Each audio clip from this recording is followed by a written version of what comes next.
Hai. Hello. Assalamualaikum dan selamat sejahtera. Seperti biasa anda bersama saya lagi Queen Shira dalam segmen yang paling meletup kebabang pound. Apa cerita viral? Hari ini Queen Shira nak meng-highlightkan tentang Tun M. Mengenai Tun Mahathir hari ini. Okey.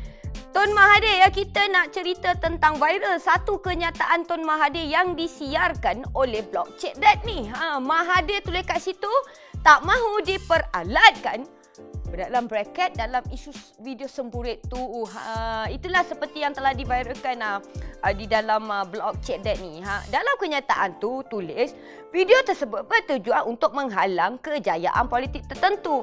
Tun Mahathir juga telah menulis agama beliau tidak membenarkan mengintip untuk mencari keburukan orang lain. Itulah seperti yang ditulis di kenyataan di blog Cekdat ni. Apa yang lebih menarik kan you all? Tun Mahathir ada cakap yang dia tak akan diperalatkan untuk memecat mana-mana ahli politik yang dikaitkan dengan video semburit tu. Itu statement dia terang. Tun M cakap, wow. Kuat betul stand Tun Mahathir ni ya. Bagus. Okey. Tapi macam ni lah. Dia sebenarnya bukan apa tau. Queen Shira dan DSCP rasa kan moral pemimpin pun kita perlu ambil tahu. Sebenarnya sebab apa? Pemimpin ni adalah role model rakyat.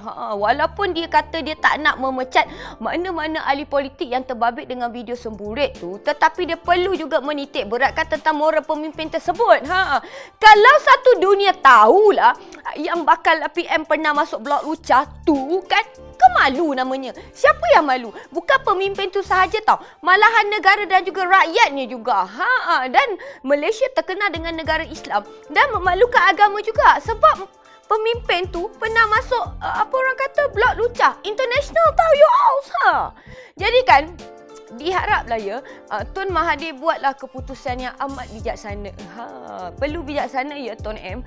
Rakyat sebenarnya kan tak mahu pemimpin yang ada masalah moral ni. Kita cuma nak pemimpin yang bersih dan bijak.